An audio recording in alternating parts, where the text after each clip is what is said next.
ईरानी सेना के सदस्य उन पर नजर रख रहे थे। इस बीच टॉम नाम का एक आदमी अपना काम खत्म करके बेस से बाहर आया और उसने अपने साथी ओलिवर से कहा, काम हो गया है, अब हमें जाना चाहिए। लेकिन ईरानी सेना ने उन्हें रोक दिया क्योंकि उन्हें उन दोनों पर शक था। लेकिन ओलिवर ईरानी भाषा जानता था, इसलिए उसने उनसे कहा, तुम लोग बिना वजह हम दोनों पर शक कर रहे हो। हम यहाँ सिर्फ बीवी बनकर काम करने आए हैं। हमें ईरानी सरकार ने भेजा है। टॉम ने अपने मोबाइल पर सैनिकों का फुटबॉल मैच दिखाया और उन्होंने कहा, अब वाईफाई बहुत तेज हो गया है।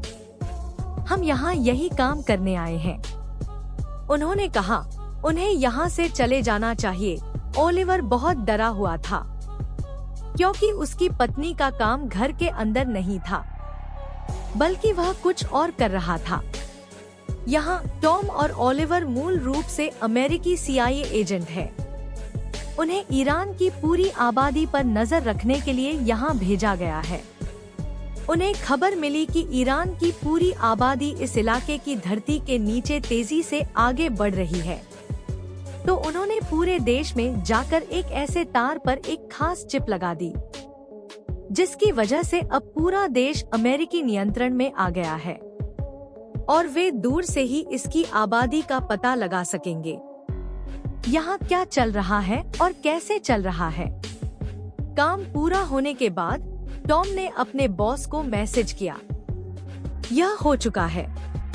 जब CIA कार्यालय में उन्हें इन तस्वीरों तक पहुंच नहीं मिलती तो वे हताश हो जाते हैं, क्योंकि ईरान ने धरती के नीचे एक पूरी फैक्ट्री बना ली है जहां बहुत सारे ड्रोन थे, जिनका इस्तेमाल हर संभव हमले के लिए किया जाता था। लेकिन आज के मिशन में ओलिवर बहुत डरा हुआ था। टॉम ने उससे कहा, डरने की कोई बात नहीं है, क्योंकि यही उनका काम है। उनकी जिंदगी इसी बंदूक के मुंह में है। एक गलती और बंदूक का ट्रिगर दब जाएगा। इसलिए जो भी करो, आत्मविश्वास के साथ करो। दूसरी तरफ हम लूना नाम की एक रिपोर्टर को देख सकते हैं, जिसे एक अनजान नंबर से कॉल आता है और वह उसे कुछ तस्वीरें भेजता है, क्योंकि उस संदेश में ईरान के पूरे देश की 300 डिग्री की छवि थी। लूना को उनका CIA एजेंट कहा जाता है और इसीलिए वे इन तथ्यों को गोपनीय रखते हैं।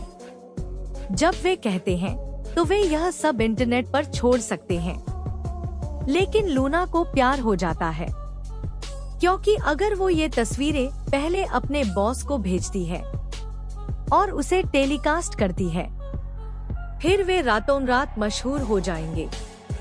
उनके बॉस भी इस खबर से खुश हैं, लेकिन उन्हें नहीं पता ईरान के एजेंटों ने उनकी 2 कॉल टैप कर ली हैं और यहीं से असली कहानी शुरू होती है। हम टॉम को अपने घर से निकलते हुए देख सकते हैं, जहां वह अपनी पत्नी से फोन पर बात कर रहा था। टॉम की पत्नी टॉम के इस अफेयर से बहुत चिंतित थी, क्योंकि टॉम सालों से उनसे बातचीत नहीं करता था और उन्हें कोई खास रकम भी नहीं भेजी जा रही थी। वह इन सब के खिलाफ है और उनका तलाक लेने